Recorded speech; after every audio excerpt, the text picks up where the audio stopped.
What is up guys, it's your boy Solheim here, back with another Wrath of the Lich King Classic video. Today I'm going to be going through my Wrath of the Lich King preparations, aka what I'm doing right now in TBC Classic, to prepare myself for the launch of Wrath, which I'm predicting is coming out sooner than you think. Before we get into the video, let me know how you are preparing for Wrath in the comments down below.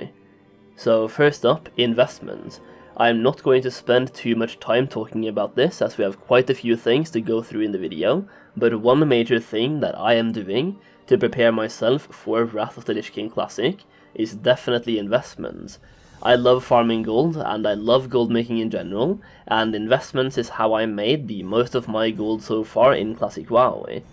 In Classic WoW I farmed 1000 gold in the first month, and instead of buying an epic mount, I invested all of it and resold my investments in Phase 5 for more than 10,000 gold, getting over 9,000 gold profit on a 1,000 gold investment.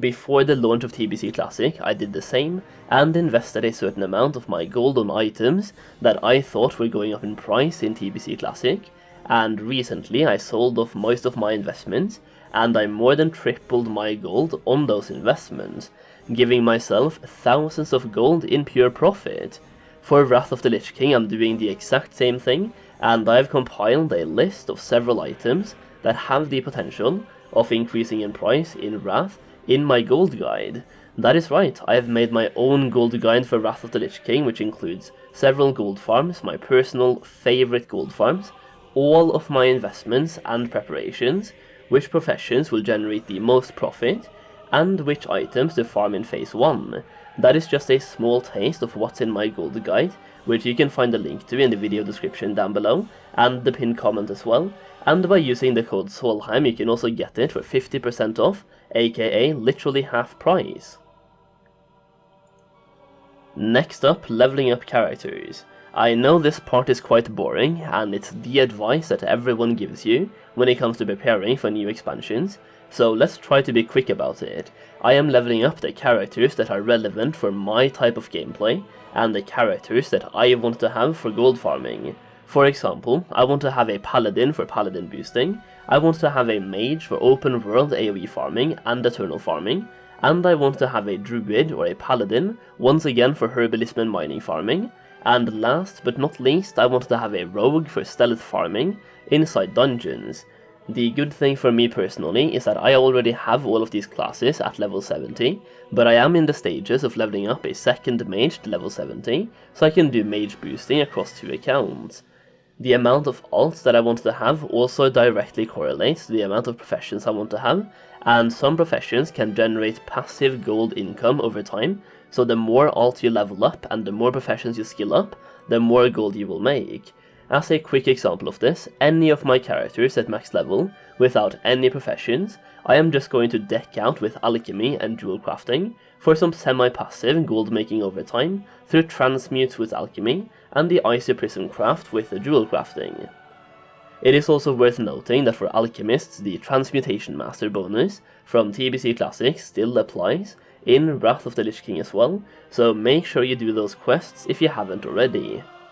And now that we have kinda transitioned over into professions, I also want to mention real quick that while I want a Paladin with herbalism and mining, and eventually engineering and enchanting, and a mage with skinning and herbalism, I also want to have a character with Inscription, and this character should be a character that I want to level up quickly in Wrath, as Inscription has absolutely huge potential when it comes to gold making. Right now I am in the process of leveling up a Warlock and a Shaman that I kinda want to raid on in Wrath of the Lich King, so I want to have Inscription on one of those. Glyphs will be absolutely massive and can generate a bunch of profit, so having a character with Inscription is a absolute must if you're into gold making.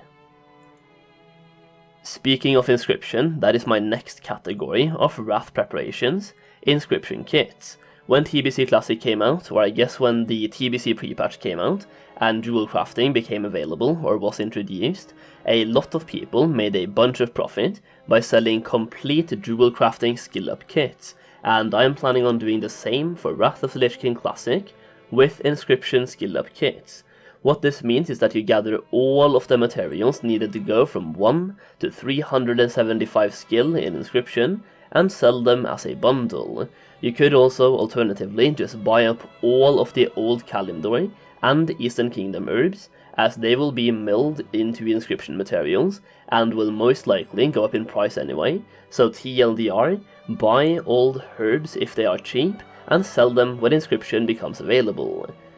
Next up, Paladin Boosting. Paladin Boosting has a huge potential in Wrath of the Lich King. Paladins are receiving a ton of buffs, increasing their damage and survivability, and Protection Paladins become infinitely better than they currently are in TBC Classic.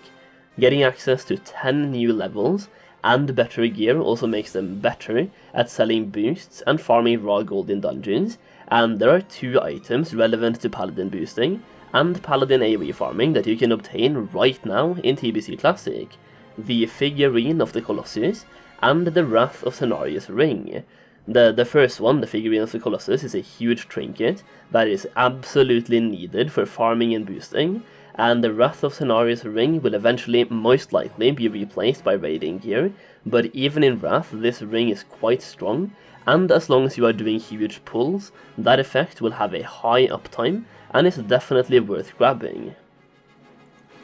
Another thing that I'm personally doing, and which will probably be very relevant to many of you as well, is make sure you're entering Wrath Classic with enough liquid gold. Raiding is massive in Classic WoW, and we have already determined that the best professions for raiding in Wrath is jewel crafting, blacksmithing and engineering for 95% of classes and specs, and what all of these professions have in common is that they are all crafting professions. This means that unless you are planning on having mining yourself and being self-sufficient with materials, you need to have enough liquid gold to purchase the materials from the auction house.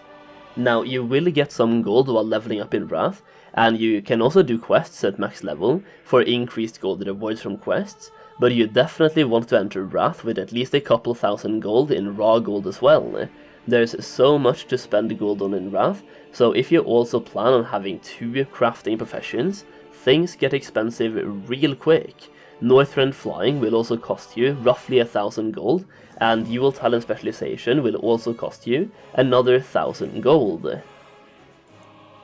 One last piece of advice is to skill up cooking if you don't have it already, as there are additional cooking daily quests coming in Wrath of the Lich King Classic that will give you some extra gold over time.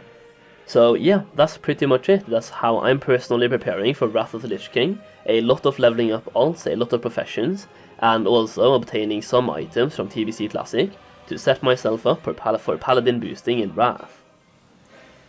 Additionally, simply raiding in TBC Classic right now will also help you level up slightly faster in Wrath of the Lich King, which could help you get ahead of the pack during the initial leveling rush, but personally I'm not too bothered about that part. Hopefully you enjoyed this video. If you made it this far into the video, please comment Wrath Hype in the comment section, and leave a like on the video if you enjoyed it. Thank you so much for watching, and I'll see you again very soon.